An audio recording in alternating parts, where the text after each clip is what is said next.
Welcome to our channel. Today we how to invest in Lyft, quick tutorial step by step clearly. To invest in Lyft, start by opening your preferred web browser. Navigate to a stock trading platform or brokerage website. If you don't have an account, you'll need to create one. Fill out the necessary personal information to sign up. Verify your identity by providing required documents. Once your account is active, log into the trading platform. Use the search bar to find Lyft by entering its ticker symbol, LYFT.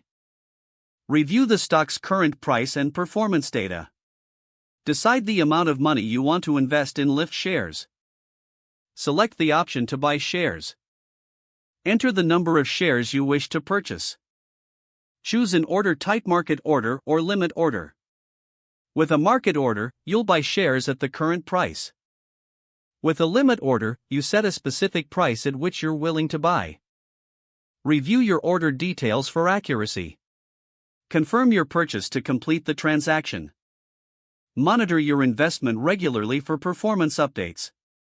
Consider setting stop-loss orders to manage potential losses. Stay informed about Lyft's business developments and market trends. Review your investment strategy periodically to ensure it aligns with your goals. If the page does not load, refresh the browser or try again in a private or incognito window. Make sure you are using the correct email address, then retype it carefully to avoid small typos. If your password is not accepted, use the reset option and create a new strong password you can remember. Check your spam folder for verification or security emails, then complete any requested confirmation steps.